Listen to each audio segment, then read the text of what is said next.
ನೋಡಿ, ಇವತ್ತಿನಿಂದ 5 ದಿನಗಳ ಕಾಲ ಯಲಹಂಕ ವಾಯುನೆಲೆಯಲ್ಲಿ ಏರ್ ಶೋ ಇದೆ.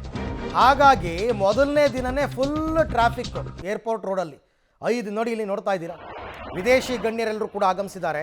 ಅವರೆಲ್ಲರೂ ಕೂಡ ಅಲ್ಲಿಗೆ ಹೋಗಬೇಕು. ಆ್ಯಕ್ಚುಲಿ ನಿಮ್ಗೆ ಒಂದು ವಿಚಾರ ಹೇಳ್ತೀನಿ ಕೇಳಿ. ಇವತ್ತು ನಾಳೆ ನಾಡಿದ್ದು ಪಬ್ಲಿಕ್ಸ್ಗೆ ಅಲೋನೇ ಇಲ್ಲ ಏರ್ ಶೋಗೆ. 10, 11, 12 ಪಬ್ಲಿಕ್ಸ್ಗೆ ಅಲೋ ಇಲ್ಲ.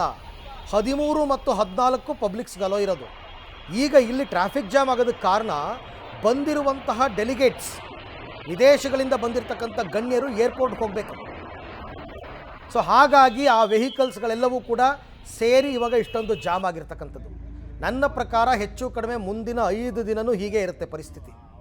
ಅದರಲ್ಲೂ ಕೊನೆ 2 ದಿನ ವಿಪರೀತವಾಗಿಬಿಡುತ್ತೆ ಏರ್ ಶೋ ನೋಡೋದಕ್ಕೆ ಹೋಗ್ತಕ್ಕಂಥವ್ರಿಗೆ. ಈಗ ಎಲಿವೇಟೆಡ್ ರಸ್ತೆಯಲ್ಲಿ ಸಂಚಾರಕ್ಕೆ ಅನುಕೂಲ ಮಾಡಿಕೊಡ್ತಾ ಇದ್ದಾರೆ.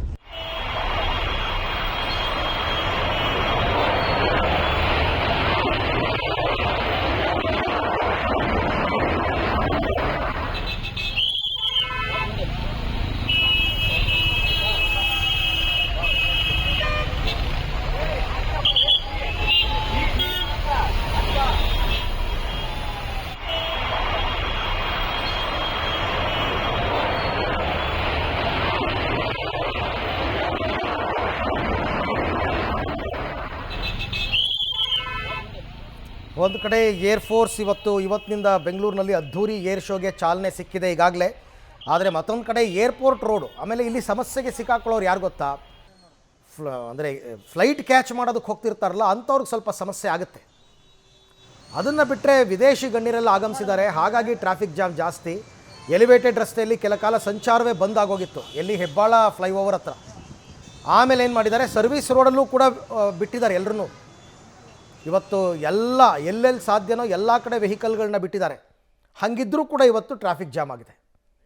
ಇವತ್ತಿಂದ 5 ದಿನ ಈ ಏರ್ ಶೋ ಇರ್ತದೆ.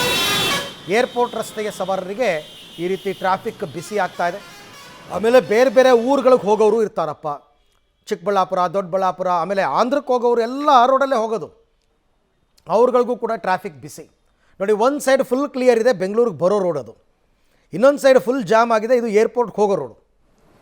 ಕಾರಣ ಇಷ್ಟೇ, ಇವತ್ತಿಂದ ಏರ್ ಶೋ ಇದೆ. ಆ ಏರ್ ಶೋ ಹಿನ್ನೆಲೆಯಲ್ಲಿ ಇವತ್ತು ಆಮೇಲೆ ಸ್ಕೂಲ್ಸ್ ತುಂಬ ಏರಿಯಾಗಳಿದೆ, ಸ್ಕೂಲ್ಸ್ಗಳಿಗೆ ರೀಚ್ ಆಗೋದಕ್ಕೆ ಸ್ಕೂಲ್ ವೆಹಿಕಲ್ಸ್ಗಳಿಗೆ ಆಗ್ತಾ ಇಲ್ಲ. ನೋಡಿ, ಲಾರಿ, ಟ್ರಕ್ಕು, ಬಸ್ಸು, ಸರಕು ಸಾಗಾಣಿಕೆ ವಾಹನಗಳಿಗೆ ಸಂಚಾರವನ್ನು ನಿರ್ಬಂಧಿಸಿದ್ದಾರೆ ಅಲ್ಲಿ ಏರ್ಪೋರ್ಟ್ ರೋಡಲ್ಲಿ. ಇವ್ರು ಯಾರಿಗೂ ಕೂಡ ಇವತ್ತು ವೆಹಿಕಲ್ಗಳು ಮೂವ್ಮೆಂಟ್ ಇಲ್ಲ. ಬರೀ ಕಾರು, ಆಟೋ, ಬೈಕ್ಗಳಿಗೆ ಇಷ್ಟೊಂದಿದೆ ನೋಡಿ. ಇನ್ನು ಮೇಕ್ರಿ ಸರ್ಕಲ್ನಿಂದ MVIT ಕ್ರಾಸ್ವರೆಗೆ ಸಂಚಾರವನ್ನು ನಿಷೇಧ ಮಾಡಿದ್ದಾರೆ. Mekhri circle to MVIT cross ತನಕ. ಗೊರಗುಂಟೆಪಾಳ್ಯದಿಂದ ಹೆಬ್ಬಾಳ ಮಾರ್ಗವಾಗಿ ಹೆಣ್ಣೂರು ಕ್ರಾಸ್ ತನಕ ಟ್ರಾಫಿಕ್ ನಿಷೇಧ ಇವ್ರುಗಳಿಗೆಲ್ಲ, ಲಾರಿ, ಟ್ರಕ್ಕು, ಬಸ್, ಸರಕು ಸಾಗಾಣಿಕೆ ವಾಹನಗಳು. ಆಮೇಲೆ ಆ ಕಡೆ ನಾಗವಾರ ಜಂಕ್ಷನ್ನಿಂದ ರೇವಾ ಕಾಲೇಜ್ ಜಂಕ್ಷನ್ ತನಕ ಸಂಚಾರ ನಿಷೇಧ. ಇನ್ನು ಈ ಕಡೆ ಹೆಸರುಘಟ್ಟ ಕಡೆ ಬಂದರೆ ಹೆಸರುಘಟ್ಟ, ಚಿಕ್ಕಬಾಣಾವರ ಕಡೆಯಿಂದ ಬೆಂಗಳೂರು ಕಡೆಗೆ ಸಂಚಾರ ನಿಷೇಧ. ಆಮೇಲೆ GKVK ಕ್ಯಾಂಪಸ್ನಲ್ಲಿ ಸಾರ್ವಜನಿಕರಿಗೆ ಉಚಿತ ಪಾರ್ಕಿಂಗ್ ವ್ಯವಸ್ಥೆಯನ್ನು ಕೂಡ ಮಾಡಿಕೊಟ್ಟಿದ್ದಾರೆ. ಆ್ಯಕ್ಚುಲಾಗಿ ನಾವು ಜನರಿಗೆ ಜಾಗೃತಿ ಮೂಡಿಸಬೇಕಾಗಿರೋದು ಈ ವಿಚಾರಗಳಲ್ಲಿ. ಏರ್ ಶೋ ನಡೆಯುತ್ತೆ, ಅದ್ರ ಪಾಡಗದು, ಅದರ ವಿಶೇಷತೆಗಳನ್ನ ನಿಮಗೆಲ್ಲ ಅವಾಗವಾಗ ಹೇಳ್ತಾ ಇರ್ತೀವಿ ನಾವು. ಬಟ್ ಎಲ್ಲೆಲ್ಲಿಂದ ನಿಮಗೆ ಓಡಾಡಬಹುದು, ಎಲ್ಲೆಲ್ಲಿಂದ ಓಡಾಡೋ ಹಾಗಿಲ್ಲ, ಎಲ್ಲಿ ಪಾರ್ಕಿಂಗ್ ವ್ಯವಸ್ಥೆ ಕೊಟ್ಟಿದ್ದಾರೆ, ಯಾವತ್ತು ನೀವು ಏರ್ ಶೋ ನೋಡೋದಕ್ಕೆ ಹೋಗ್ಬೋದು, ಇದೆಲ್ಲವನ್ನು ತಿಳ್ಕೊಳ್ಳಿ ಮೊದಲು. ಇವತ್ತಿನಿಂದ 5 ದಿನ ಏರ್ ಶೋ.